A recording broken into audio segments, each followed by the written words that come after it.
I'm trying my hand at some sourdough naan bread used with just the discard instead of just tossing it.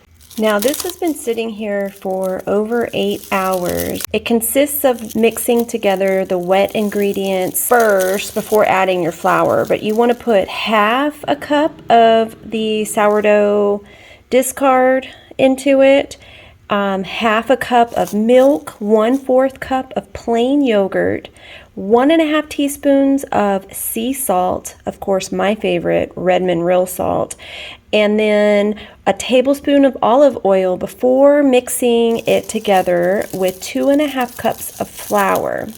Then you're going to cover it and let it sit, like I said, for about 8 hours. So we're at that time now.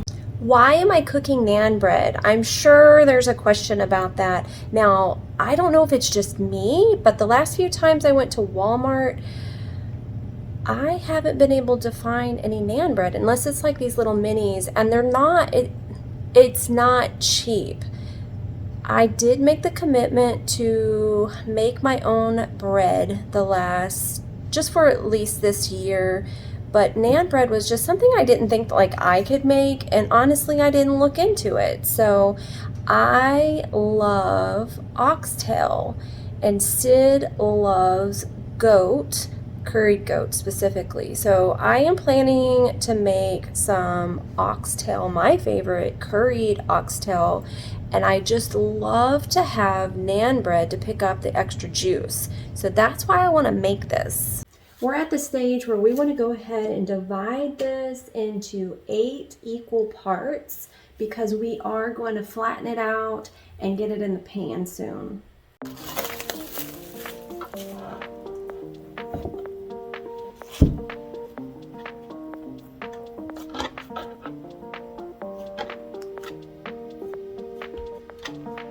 I don't have a cutter, so I am just going to be ripping this, and I'm just going to keep dividing it until I have about 8 equal pieces.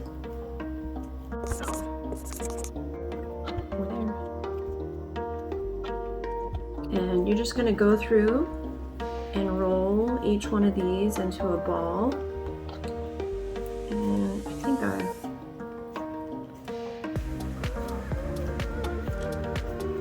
I want to knead each ball. Just gonna try. I'm trying to get a smooth ball. It's not going to be perfect. This is homemade. Let's remember, this is homemade. No perfection in homemade. Just better taste.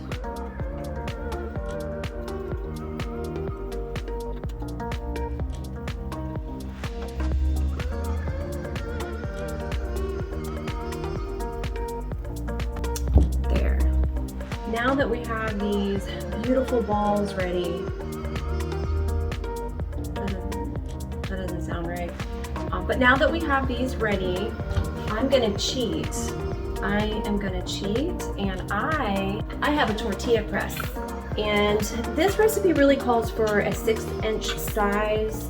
So, I mean, this is like perfect. I'm just gonna line this with some parchment paper, and I think it'll give us that perfect 1/8 inch thickness for making these.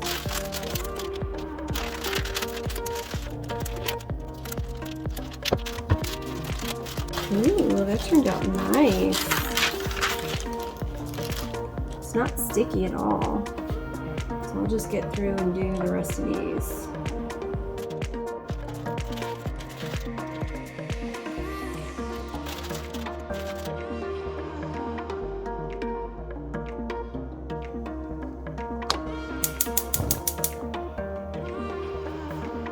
Now you actually want to heat your pan up for about 15 minutes, and after it gets heated up for about 15 minutes, you're going to do 2 minutes on each side, and then 2 minutes until it puffs up, and then you're going to take it and put it on the plate and let it cool down. Now these have the look and the feel of what naan bread is to me. That's what I would recognize, how this looks and feels. I'm looking forward to trying this with dinner tonight.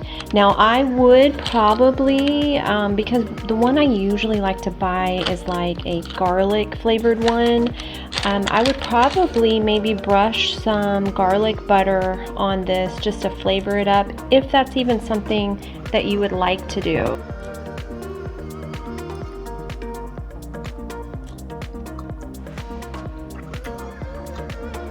This is definitely naan bread. Ooh, that's a nice spice on that hummus. That's gonna be great.